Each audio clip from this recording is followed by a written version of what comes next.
Welcome to Ecclesiastes if you're visiting with us for the first time this morning. I know there are a couple of people here for the first time at Hope Central. I think Clement and Michelle I know of. Greetings to you both. It's lovely to have you here. I'm going to pray and we're going to get straight into that text that Landy has read for us.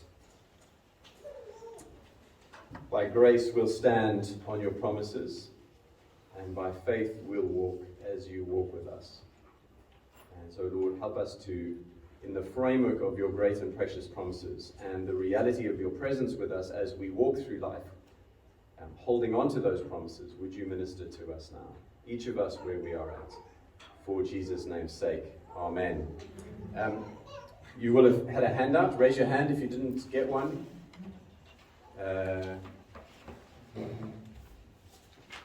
Here's one.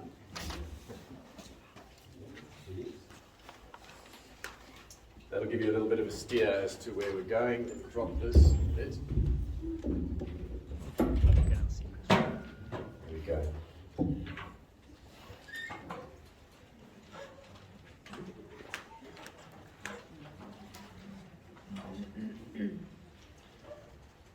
How do you live when life feels chaotic? I guess for those who are leaving the country, life can feel chaotic. There is lots to do, lots to organize. At the best of times for anyone, life can feel chaotic. It is a chaotic world because in an ordered world, good behavior would receive good consequences and vice versa.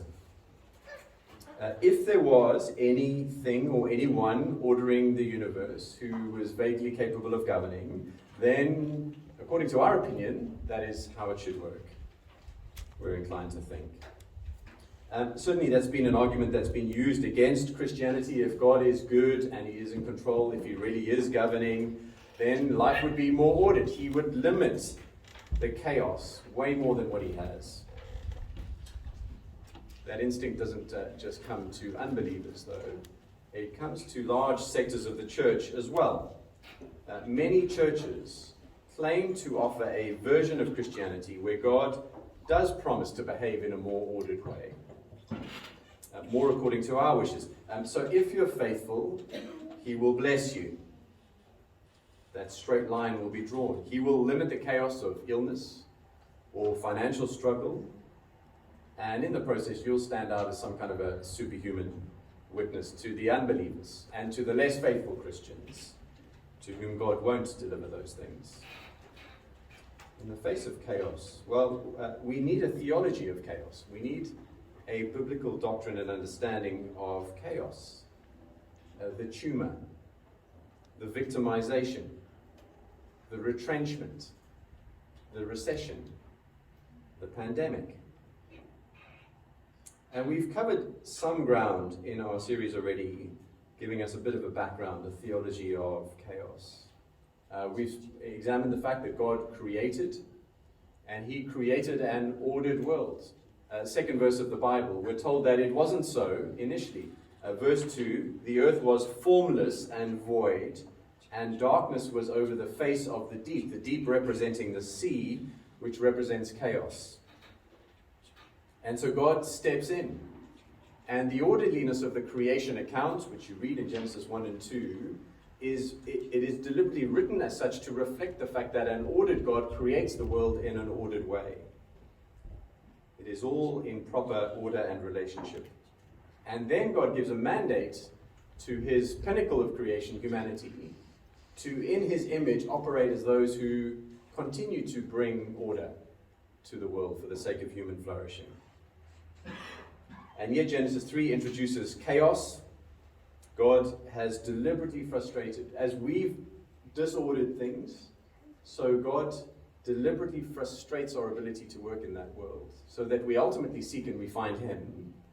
But now we live, therefore, with the experience of life in a world that is chaotic. And that's what Solomon has been describing for us. That's the world that is vexing, that is frustrating. That is the life that feels like vapor. Insubstantial, temporary. The more you try to grab hold of it, the more it eludes you because it is chaotic. And chaos in the form of death has the final word. The trouble is we like patterns, we like closure, we like predictability. It's what we were created for, Genesis 1 and 2. And there is order, but there is chaos. And wasn't that the curveball that the pandemic threw at us? And all of the multiple layers that we had to deal with. The unpredictability, the patterns that were upended. Hard to get our heads around, hard to forge our way forward. And so what Solomon does is he steps in this passage, but in this passage he's not so much giving us a theology of chaos. He's not trying to explain it. He is trying to help us by showing us a way to live with it. Verse 15, and I commend joy, for man has no good thing under the sun, but to eat and drink and be joyful, for this will go with him in his toil through the days of his life that God has given him under the sun. I commend joy. And Solomon is going to show us that joy comes from understanding our creatureliness. It comes from giving up our God project. Understanding that we are creatures, that we are living beings created by God, with the implication that we are dependent and we are subservient. We are creatures. It starts with grasping hold of that first. In a couple of ways. Firstly, accept your creatureliness. Trust God to know the answers. Accepting the fact that you're a creature means living knowing that you do not know. That you do not have all of the answers. Verse 16, when I applied my heart to know wisdom and to see the business that is done on earth, how neither day nor night do one's eyes see sleep. That's a function of chaos, right? Then I saw all the work of God that man cannot find out. In other words, man cannot figure out the work that is done under the sun. However much man may toil in seeking, he will not find out. Even though a wise man claims to know, he cannot find out. Chaos provokes questions, doesn't it? Why didn't God heal the child of cancer? Why didn't he spare the activist who was standing against injustice but who dies mysteriously in detention? Why did that person lose their job, diligent and honest though they were? It provokes those questions. And the Bible, whilst the Bible speaks generally about chaos, we do have a theology of chaos and suffering and ultimately that God is going to deal with the chaos. We want to know what exactly is going on in this particular situation. And Solomon says we cannot know. We are not capable of figuring it out. Some might say that they can. They can't. Jim Packer, in Knowing God, I heard somebody quote him the other day, writes that one of the biggest things, he's got a little section there in Ecclesiastes, and what Ecclesiastes teaches us about wisdom, with it forming part of the wisdom literature in the Old Testament, it actually comes to correct a misconception that we have about wisdom. We think that godly wisdom has to do with God letting us in on the secrets of what he is doing in life and what he's doing in a particular situation. Then you have wisdom, you have that insight, right? It's kind of the idea that those who are walking closely with God, they get ushered into the air traffic control tower with the air traffic controllers, and they have this bird's eye view where they get to understand the inner secrets of why God is directing the individual planes like he is. And well, if you think that way, it will drive you mad because you cannot figure it out. But Ecclesiastes, far from that kind of specific knowledge, tells us that true wisdom involves humbly confessing our inability to know what God is doing. Instead, trusting God and leaving it at that.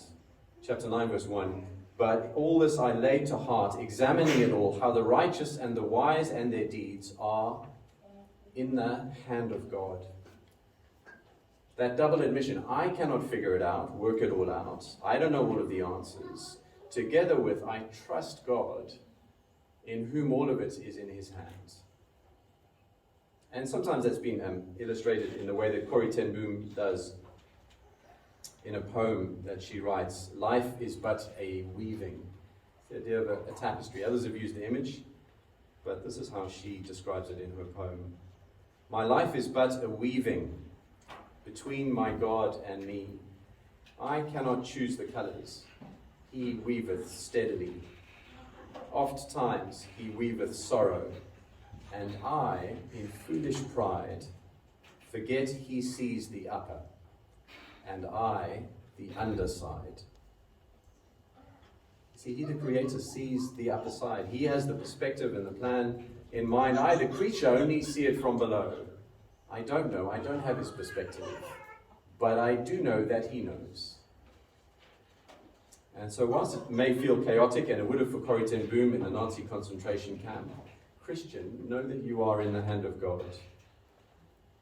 And you can be confident of that. You can take that to the bank, because the darkest moment of chaos in all of history, which was the murder of the Son of God on a cross. That's the epitome of verse 14, isn't it? Verse 14, have a look at it.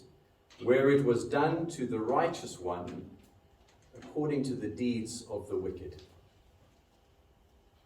Well, Christ on the cross was the epitome of that. The righteous one having done to him according to the deeds of the wicked. And yet, in the hand of God. Every prophetic detail, every T crossed and every I dotted. So that the thread that holds the whole of history together, the salvation story, intentionally woven in by the hand of God the Father to bring life and salvation. Which is why we have all the reason in the world to trust him, even when we do not know the answers.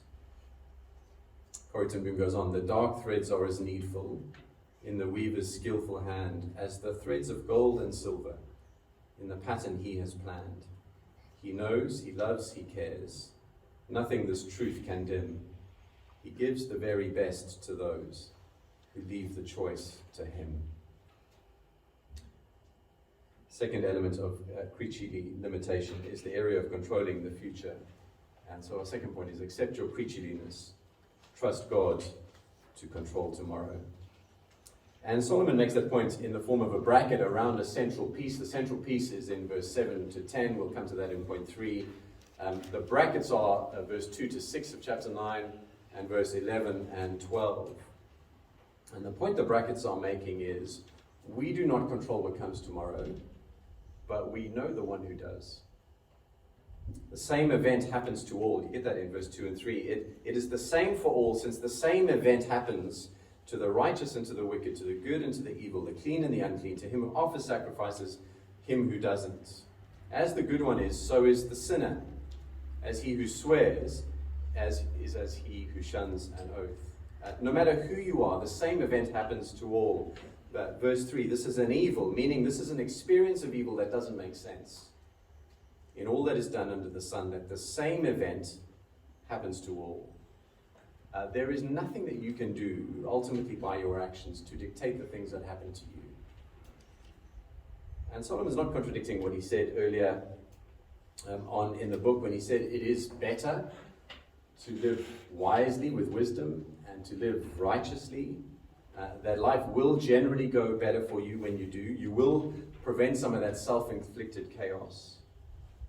But he's putting a limitation, he's putting a guardrail on our thoughts, that we don't rush ahead of ourselves, that we don't ever think that that means that you can lock down the outcomes in life. You can never be sure that clean living and wise choices in will mean a good result out.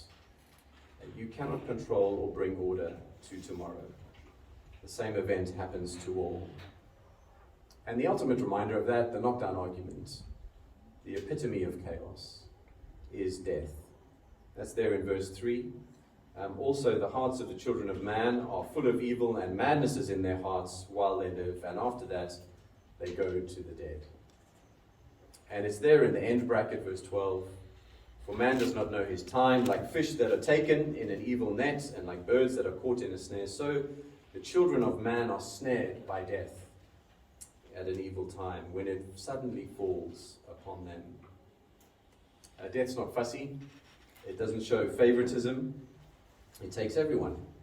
It takes the person who's run 20 marathons and been extremely fit just as easily as it takes the one who's lived with a remote control in one hand and a beer in the other.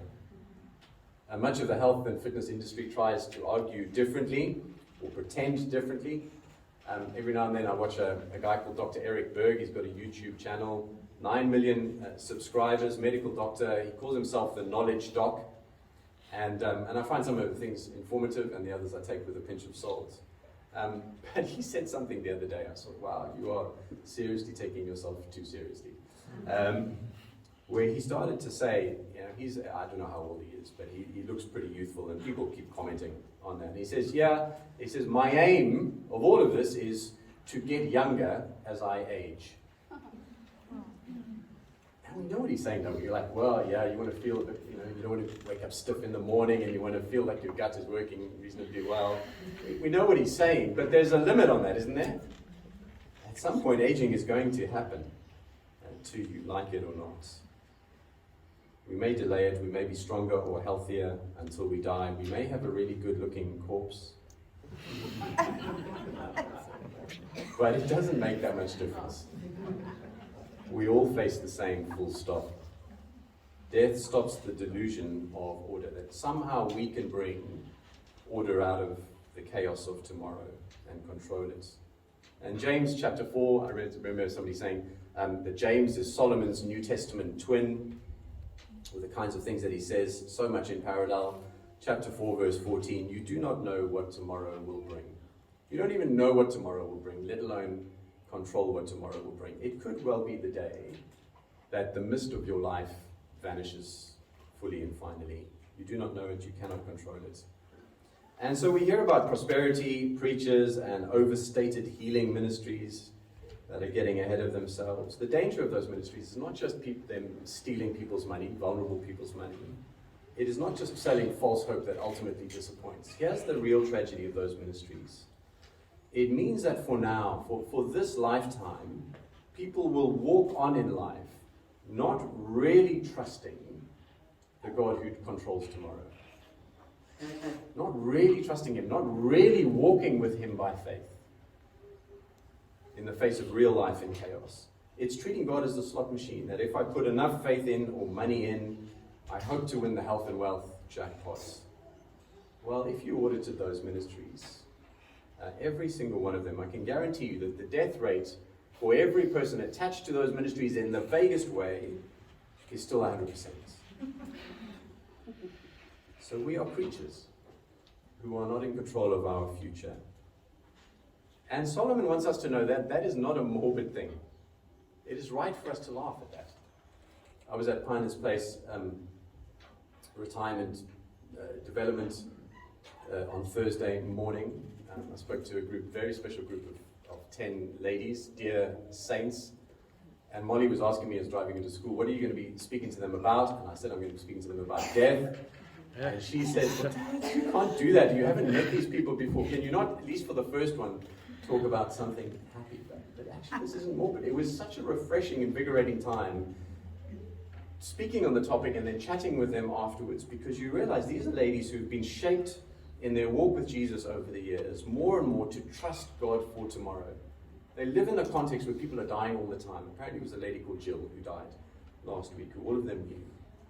But to a large degree, they've stopped trying to control tomorrow for themselves. And Solomon is saying, don't wait until you're in your 80s or 90s for that to be true of you. It is very hard to let go of the steering wheel. We're all control freaks. And Solomon is saying, put your inner control freak to death. And some of us know we have a stereotype of a control freak, the aggressive go-getter, punching through walls, making it all happen. Well, actually, there are passive control freaks as well, who kind of, may look calm and the veneer is out there, they seem very nice, but deep down there is a profound unrest if things aren't going according to what we feel is the ordered direction. And Solomon is saying, let go of the steering wheel. It is hard to do. When we were in England mid-year, visited a friend of mine who is up in Manchester, and he took us for a drive in his new car, which is a Tesla. So me and the boys were driving with him It was kind of the highlight of one of the major highlights of the trip for them.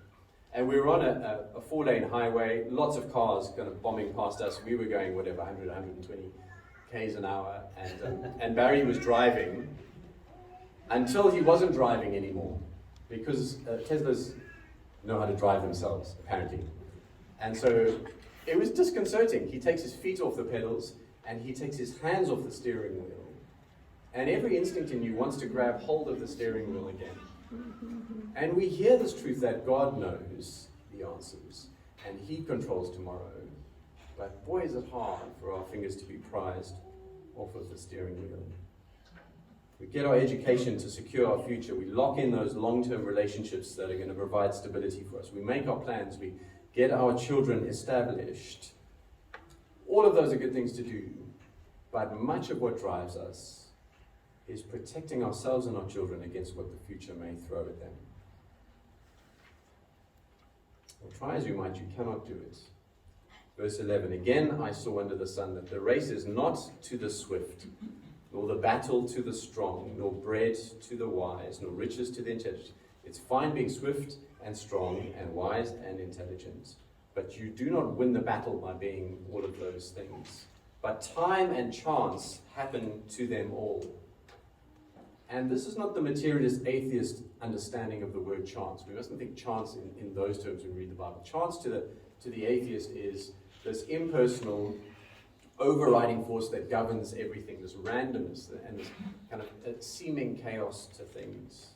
So that life is unknowable or unpredictable, and it's only the fit who are going to survive. That's not how the Bible uses the word chance. When it speaks of chance, it's taking the view of we are on the underside of the tapestry and we don't understand everything. It may appear unpredictable, it may appear random, but chance is not chance to God, for He is the one above the tapestry. And He understands and directs all of it. He is the weaver working to a design. And so stop trying to seize control. Accept that you are a creature. And then thirdly, Solomon invites us to go beyond accepting our creatureliness, but invites us to embrace it. And the way to do that is by making the most of being alive today. Embrace your creatureliness. Enjoy God's good gifts today. And verse 7 to 10 is positively how we should live. Go. This is the verse you can make your motto. Go. Eat your bread with joy, and drink your wine with a merry heart, for God has already approved what you do. That's a verse you could sink your teeth into. It's a fascinating progression as you look through Ecclesiastes. Early on in Ecclesiastes, there's more of the sense of, well, you may as well eat and drink and kind of get on with it. It's the best you can do in the circumstances. This feels way more positive than that, doesn't it? It's eat your bread with joy.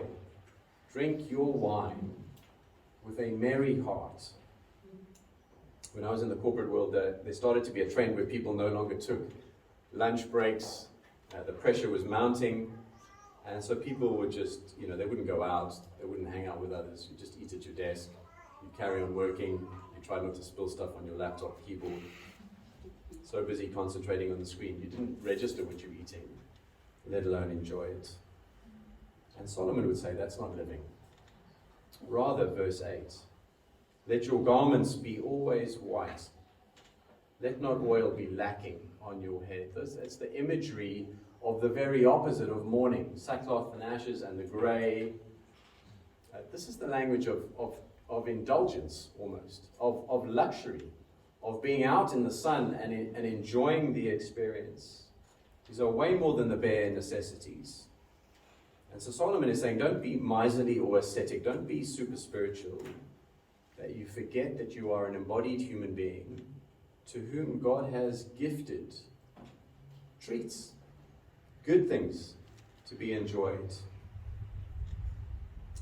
And as we enjoy them, they bring joy in a good, generous Father, and it quickly dispels for us this notion that can creep in that God is being stingy with us, that He's being tight-fisted with us. And you realize, as you have eyes to appreciate and enjoy, that he gives us way more than what we need. He indulges us without cost to us, with way more than the bare necessities. And Pete and Fliss, actually, this is something, there's a couple of other people in the church who I note this of in particular. But I think that is something special that you guys have embodied. I know we're supposed to say you were very mission-minded and you're missionaries and you came with a heart for reaching the lost and building up the church and using your gifts to do that, and you did do that. This is not to say you weren't focused on the right things. I think operating within the idea that you know God is a redeemer and his redemptive plan and how we have a role to play in it. But I think for me, I've learned something from you about the way that you've enjoyed life in Cape Town. You've enjoyed the relationships. You've enjoyed meeting different people. I mean, Rafi wrote about it in the poem.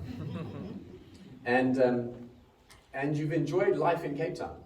You know, it's kind of that typical rebuke, right? Somebody who comes and they don't know if they're going to be here forever, and they end up doing all of the things that you don't get to do and take time to do as somebody who's kind of a permanent resident here. And so I thank you for that. I thank you for that testimony. Not indulgent, not irresponsible, not reckless, not selfish. We're not to do that. But a balanced view, holding together the God who is a redeeming God with a God who is a creator God, who gifts us in both of those spheres. So thank you for that. And so celebrate, enjoy what is before you, says Solomon. Verse 9, enjoy life with the wife whom you love, all the days of your vain life that he has given you under the sun. Take that to heart. You know, whether you're married or not, with the person who you love, enjoy life with that person. Don't sit at your desk longer than you need to. Turn the laptop off. Get in the car and go home if you aren't already at home, working from home. Cook supper together. Take her out. Be spontaneous. Don't get caught up in your head in the business of trying to know and control the future. It's such a reminder not to be utilitarian about the things that are put in front of us for us to enjoy. The thing in front of me, the person in front of me, is not a means to an end of getting something that is going to give me joy. God has put that thing or that person in front of you to enjoy immediately, not as a means to an end. Enjoy it and enjoy them today. Why? Verse 9, because that is your portion in life, in your toil at which you toil under the sun. Your portion is your lot. It's the language of the Old Testament. You were given your inheritance, your portion of the promised land. This is God's gift to you. It is your lot, it is your portion. Enjoy it today.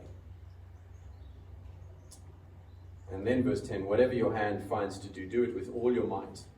For there is no work or thought or knowledge or wisdom in Sheol to which you are going. Do it with your might, with gusto. And Sophie asked me this question the other day, and it is a helpful one, and I'm going to commend it to you. What has God put in front of you as a gift that you are not seeing to enjoy? What has God put in front of you as a gift for you to enjoy that you missed it? Either something that you are doing, but you're not enjoying it. Well, then you misunderstood. He's given it to you as a gift for you to enjoy. Or something that you are just not seeing in the first place. That is there in plain sight, but you are not registering it. And Solomon is saying that's a very, very good question to ask ourselves all the time. Literally, whenever you're feeling whatever you're feeling, literally what is in front of you right now? It is a good gift there for you to enjoy. Isaiah 55 verse 2, why do you spend your money for that which is not bread, or your labor for that which does not satisfy? Listen carefully to me, and eat what is good, and delight yourselves in rich food. Seize the day, is what he is saying. And I'm going to play you a clip. We are going to play you a clip. Lord willing, a clip will be played. Because as I was reading this, it took me to that scene from the Dead Poets Society, Robin Williams. It's 3 minutes. I know we're over time, but it's Robin Williams, so it can't be bad. And I just want to say to you, listen to this with the mindset that I think Solomon would fully endorse what he says here. Professor Keating.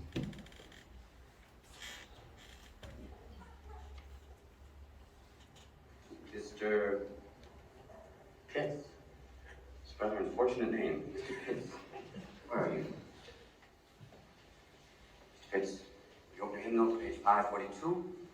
Read the first stanza of the poem you find there. The versions to make much of time? Yes, that's the one. Somewhat appropriate, isn't it? Gather ye rosebuds while ye may, old time is still a-flying, and this same flower that smiles today, tomorrow will be dying. Thank you, Mr. Pitts. Gather ye rosebuds while ye may. The Latin term for that sentiment is carpe diem. Now, who knows what that means? Carpe diem. That's seize the day. Very good, Mr. Meeks. Meeks. Another unusual name. Seize the day. Gather ye rosebuds while ye may. Why does the writer use these lines? Because he's in a hurry. No. Ding! Thank you for playing anyway. Because we are food for worms, lads. Because believe it or not, each and every one of us in this room is one day going to stop breathing, turn cold, and die. I'd like you to step forward over here and peruse some of the faces from the past. You've walked past them many times. I don't think you really looked at them.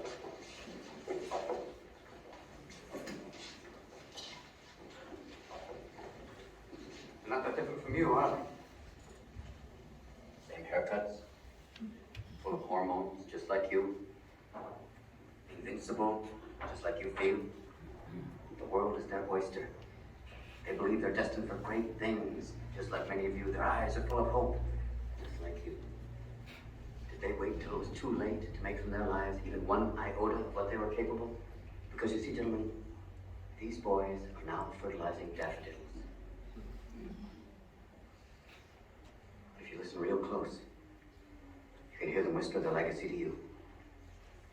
Go on, lean in. Listen. You hear it?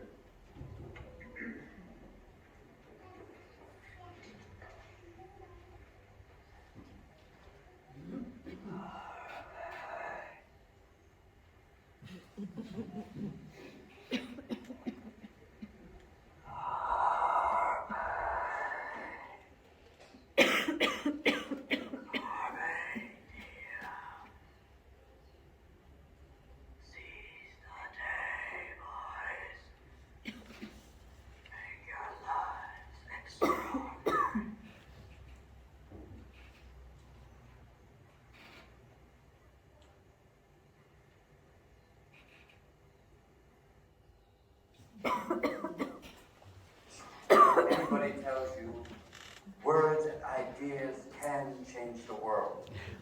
19th century literature has nothing to do with going to business school or medical school, right? This could be telling as to what crops up on my YouTube feed. Yeah.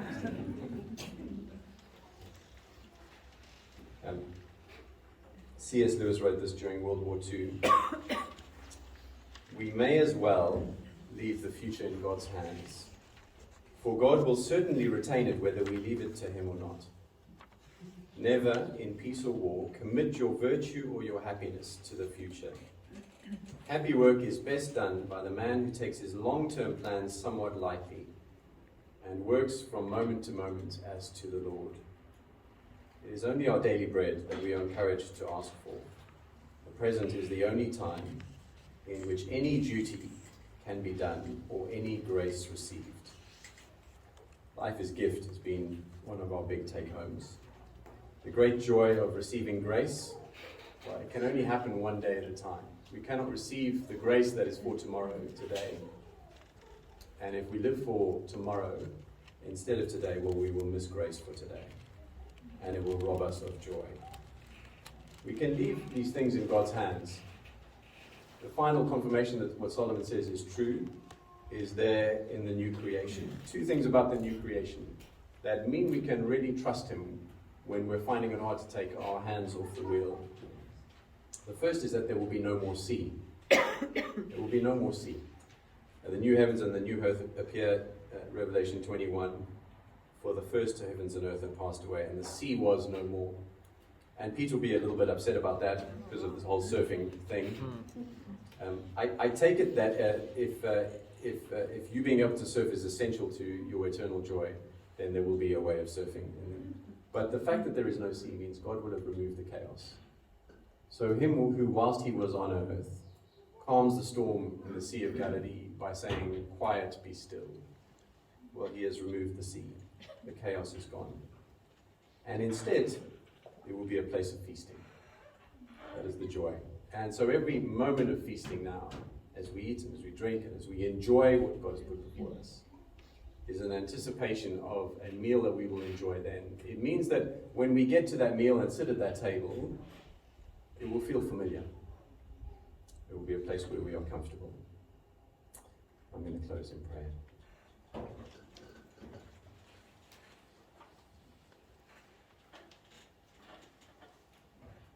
Be still, my soul, the Lord is on thy side. Leave to thy God to order and to provide. Be still, my soul, the waves and winds still know his voice who ruled them while he was below. Grant us your joy, Heavenly Father. Amen.